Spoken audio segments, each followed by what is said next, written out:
I saw a unicorn. I saw something we have never seen before.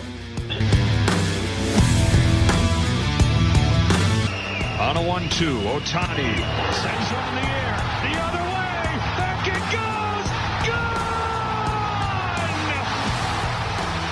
One-of-a-kind player, one-of-a-kind season. Shohei Ohtani starts the 50-50 club.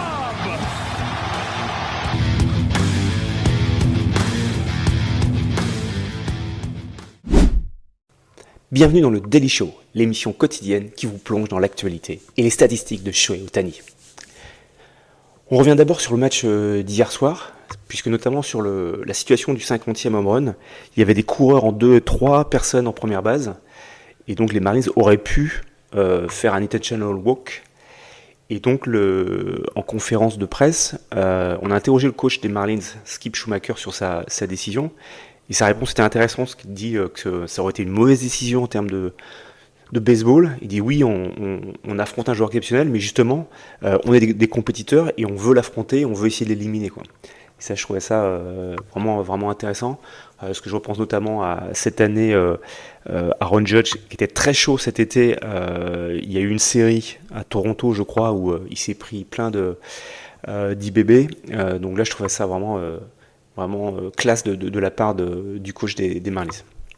Autre petite anecdote, donc le record s'est passé dans le stade de Miami, donc le Lone Depot Park, et justement c'est dans ce stade qu'avait eu lieu début 2023 la finale légendaire de la World Baseball Classic États-Unis-Japon, dans laquelle en 9e manche, Ohtani était rentré en tant que closer et avait mis un strikeout à Mike Trout pour terminer le match. Trout qui était donc capitaine de l'équipe et son ancien coéquipier à l'époque chez les Angels. Donc c'est donc un stade propice à l'incroyable, car en y repensant, même dans une fiction, ce serait pas crédible du tout comme match. Le script était trop gros, il sort un match à 6/6, 3 home runs, 2 bases volées, et en plus il crée dans le même match le club des 50-50. Donc ouais, juste fou. Et comme l'a dit le Joe Davis, le commentateur des Dodgers, qui d'ailleurs fait des super calls, je trouve, sur les home runs 50 et 51, il y a un cliché qui dit qu'on ne sait jamais ce qu'on va voir quand on va assister à un match de baseball. Et il dit que maintenant, on sait qu'il y a un truc qu'on ne verra jamais, c'est ce qu'on a vu ce soir. Et je vous laisse méditer là-dessus, vous avez 4 heures.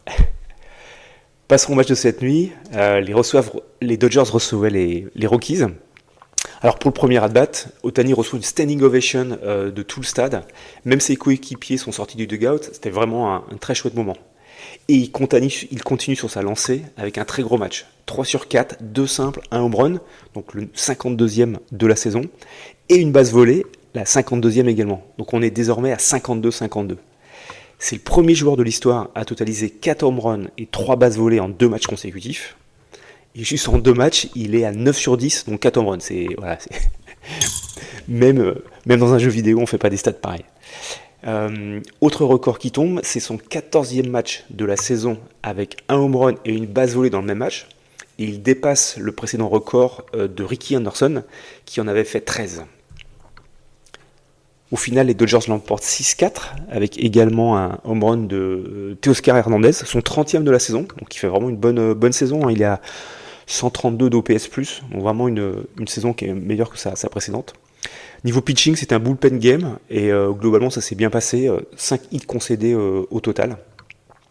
Donc voilà. Donc on se retrouve demain pour la suite de la série contre les Rockies. C'est tout pour ce matin, merci d'avoir suivi le Daily Show, et bon week-end à tous.